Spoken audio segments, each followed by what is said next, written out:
Assalamualaikum warahmatullahi wabarakatuh, Ananda semua.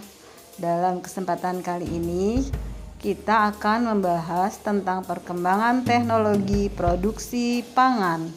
Kelas 3, tema 7, subtema 1. Ketika Ananda berjalan di pasar swalayan, Ananda akan menemukan banyak jenis makanan. Ada bahan makanan segar, ada juga bahan makanan yang diawetkan. Ketika sarapan pagi, Ananda menikmati roti keju sambil minum susu. Keju diolah dari susu dengan bantuan mikroorganisme.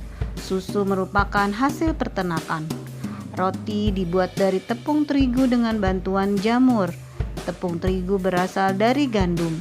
Gandum merupakan salah satu hasil pertanian. Hasil pertanian dan peternakan diolah menjadi berbagai makanan dan minuman karena adanya teknologi pangan. Teknologi pangan adalah teknologi yang menerapkan ilmu pengetahuan tentang bahan pangan. Sebagian bahan pangan mudah rusak atau membusuk. Oleh karena itu dibutuhkan cara yang tepat untuk mengolah, menyimpan, mengemas, dan mengawetkan bahan pangan. Cara penekanan bahan pangan tersebut membutuhkan berbagai pemikiran dan percobaan. Dengan teknologi pangan, bahan pangan dapat tersedia untuk waktu yang cukup lama. Kelebihan hasil pertanian dapat diolah menjadi bahan pangan yang lain. Cara pengemasan pangan pun bertambah maju sehingga pangan menjadi bersih, bebas dari penyakit. Salah satu teknologi pangan tersebut adalah dalam pembuatan tempe. Tempe merupakan makanan yang digemari di Indonesia. Cara pembuatan tempe cukup sederhana dan telah dilakukan oleh banyak pengrajin tempe di Indonesia. Dalam pembuatan tempe digunakan ragi yang merupakan jamur. Ragi membuat kedelai mengalami fermentasi sehingga berubah menjadi bahan makanan baru. Ragi juga digunakan dalam pembuatan roti agar adonan roti mengembang. Kedelai juga dapat diolah menjadi tahu dan susu kedelai. Cara membuat tahu, mula-mula kedelai dicuci dan direndam 8 jam agar kedelai mengembang dan lunak. Kedelai yang sudah direndam dicuci sebersih mungkin. Setelah itu ditumbuk perlahan sambil ditambahkan air sedikit demi sedikit sampai berbentuk bubur. Lalu dimasak hingga muncul gelembung kecil. Selanjutnya bubur kedelai disaring dan diberi larutan pengendap sambil diaduk perlahan.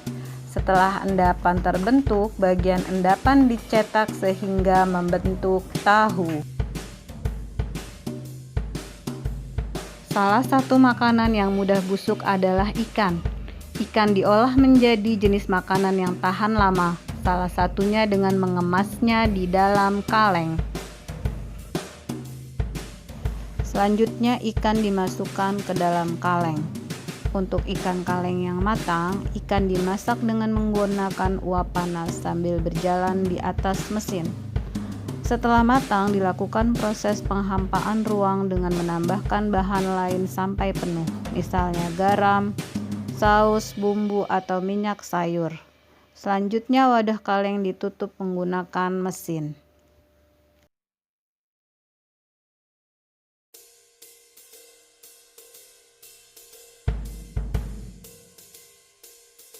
Gudeg merupakan salah satu makanan yang rumit ketika dikalengkan. Gudeg berisi banyak bahan yang berbeda-beda, di antaranya nangka muda, telur bebek rebus, ayam kampung, krecek, kacang tolo, bumbu, dan santan.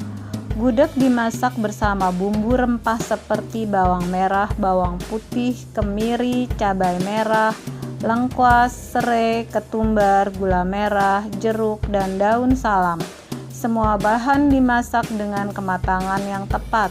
Setelah itu, gudeg dimasukkan ke dalam kaleng, kemudian ditutup rapat dan dimasukkan dalam alat sterilisasi.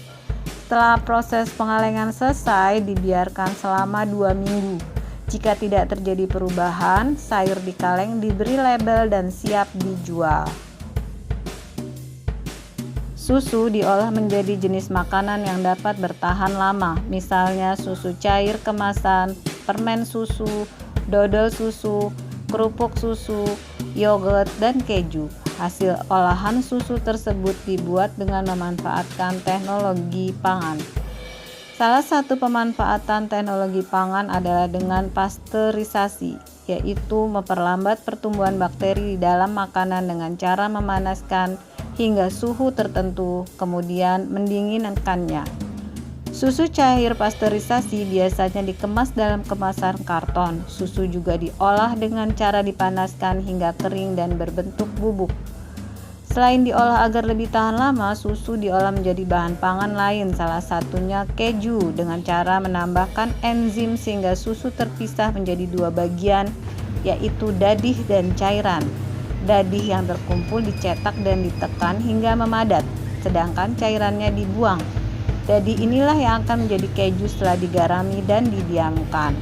Susu juga dapat diolah menjadi yogurt. Yogurt terasa asam karena merupakan hasil fermentasi susu oleh bakteri asam laktat. Yogurt juga dibuat dengan tambahan berbagai rasa buah, ada stroberi, anggur, jeruk, dan lainnya. Buah-buahan sangat cepat rusak jika tidak dikonsumsi. Oleh karena itu, buah-buahan banyak diolah menggunakan teknologi pangan. Di antaranya ada pembuatan selai, keripik, buah kering, asinan, dan manisan buah. Setiap jenis makanan dibuat dengan cara yang berbeda-beda. Hasil teknologi pangan yang berasal dari buah banyak diminati. Misalnya selai. Untuk membuat selai, mula-mula buah dicuci dan dipotong-potong. Selanjutnya buah dicampur dengan air dan gula, kemudian dipanaskan.